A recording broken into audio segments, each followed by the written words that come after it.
नमस्कार दोस्तों, अपराध के जहां में आपका स्वागत है। बांग्लादेश का राजबाड़ी इलाका, यहां पर एक और हिंदू की हत्या कर दी गई। मृतक का नाम जो सामने आ रहा है अमृत मंडल उर्फ सम्राट है।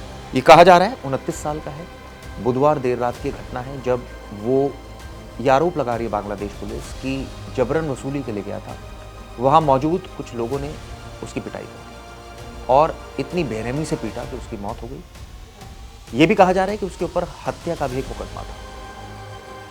हालांकि बांग्लादेश प्रशासन का कहना है कि इसको धर्म से जोड़कर नहीं देखा जाना चाहिए। आपको बता दें, 7 दिन में यह दूसरा मामला है जब इस तरह की घटना हुई है। यानी पहले दीपू दास चंद्र की हत्या हुई और अब अमृत मंडल की। अल्पसंख्यक असुरक्षित है, इसमें कोई दो राय नहीं है। उधर शेख हसीना का भी बयान सामने आया। बांग्लादेश की पूर्व पीएम है। उनका कहना है कि जिस तरह से बांग्लादेश में अल्पसंख्यकों को निशाना बनाया जा रहा है बिल्कुल गलत है। भारत सरकार ने शुरुआत में ही कड़ी प्रतिक्रिया व्यक्त की थी। उधर बांग्लादेश ने 2 बार जो उच्चायुक्त हैं भारत के, उनको तलब भी किया था, लेकिन हिंसा थमने का नाम नहीं ले रही है। ये भी आरोप लग रहे हैं बांग्लादेश पर कि वो प्रो पाकिस्तानी है सरकार उनकी इस वक्त। हालांकि शेख हसीना को प्रो इंडिया माना जाता था। अब क्यों ये हमले हो रहे हैं? कई लोग सोशल मीडिया पर यह भी लिख रहे हैं कि भारत ने शेख हसीना को शरण दी, इस वजह से उसका बदला लिया जा रहा है। इस बात में कितनी सच्चाई है ये तो साफ नहीं है, लेकिन इस तरह की घटनाएं वाकई व्यथित करती हैं।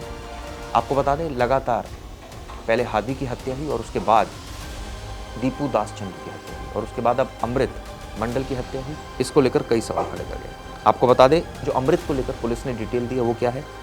दरअसल जबरन वसूली के आरोप में उसको मार डाला है, ये आरोप है। और ये कहा जा रहा था ये जो घटना हुई है वो हुसैन डांगा गांव का रहने वाला था। अमृत के खिलाफ पांगशा पुलिस स्टेशन है, वहां पर 2 मामले दर्ज हैं जिनमें एक हत्या का मुकदमा दर्ज है। 18 दिसंबर को दीपू चंद्र दास की भीड़ ने हत्या की थी, ये हम सबको पता है। अब इस केस में ये 7 दिनों में दूसरी घटना है जिसमें ये बर्बरता हुई है। हालांकि इसको जो प्रशासन है वो कुछ अखबारों की भी अगर बात करें बांग्लादेश के, उनका भी कहना है कि अमृत पर एक आपराधिक गिरोह बनाने का आरोप है। इस तरह की वो बातें लिख रहे हैं। रिपोर्ट के मुताबिक वो लंबे समय से जबरन वसूली और अन्य आपराधिक गतिविधियों में शामिल था, इस तरह की बात कर रहे हैं। क्या ये सच है? क्या वो वाकई जबरन वसूली कर रहा था या फिर एक गुड फेथ में लोग उसको पैसा दे रहे हैं क्योंकि वो लोगों को काम कराता था, वो इतना पावरफुल था? क्या ये बात है? कई तरह की थ्योरीज चल रही है। आपको बता दें, ये भी आरोप है कि वो भारत में लंबे समय तक छिपा था, उसके बाद वापस बांग्लादेश पहुंचा था और उसके बाद उसके साथ ये घटना हुई। हालांकि भारत की इस पर कोई प्रतिक्रिया अभी नहीं है, लेकिन जिस तरह से ये घटना हुई है उसने कई सवाल खड़े कर दिए हैं। सबसे पहले आपको बताता हूँ शेख हसीना ने क्या बोला है। उनका कहना है कि मौजूदा सरकार गैर मुसलमानों पर अत्याचार कर रही है। इस तरह की बात उन्होंने साफ साफ बोली है। उन्होंने कहा है कि अवैध तरीके से सत्ता में आई सरकार धार्मिक अल्पसंख्यकों की आस्था की स्वतंत्रता में दखल दे रही है। इस तरह के उन्होंने सीधा सीधा आरोप लगाए। उधर बांग्लादेश ने भी दीपू दास की ईश निंदा के जो आरोप लगे थे उसको झूठा करार दिया। उन्होंने कहा है कि इस तरह की कोई बात नहीं थी। अब जांच में बात सामने आई है कि जिस दावे के आधार पर भीड़ ने हमला किया था उससे रिलेटेड कोई सबूत नहीं मिले। इस तरह की बातें अब कही आई है। लेकिन ये बात भी सच है कि पिछले कुछ दिनों में जो बांग्लादेश में हो रहा है, भारत की नज़र उस पर कड़ी है।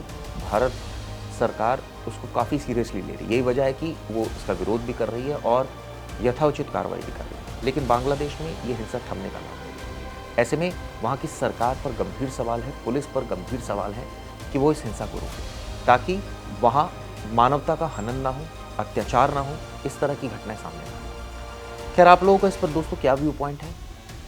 7 दिनों में दूसरी घटना हुई है, कई सवाल खड़े हो रहे हैं। बांग्लादेश प्रशासन कुछ भी कहे, लेकिन सच ये है कि जिस तरह से टारगेट किए जा रहे हैं अल्पसंख्यक, उसकी कड़ी निंदा की जानी चाहिए। आप लोगों को क्या व्यू पॉइंट है, जरूर बताइए। गर्मियों की छुट्टी होने वाली थी, मेरे पापा आने वाले थे, तो हम लोग सभी खुश थे। तो मैं एक बेड पे चढ़ के डांस कर रहा था, लेकिन वो पहले ही आ गए। फ्रीज।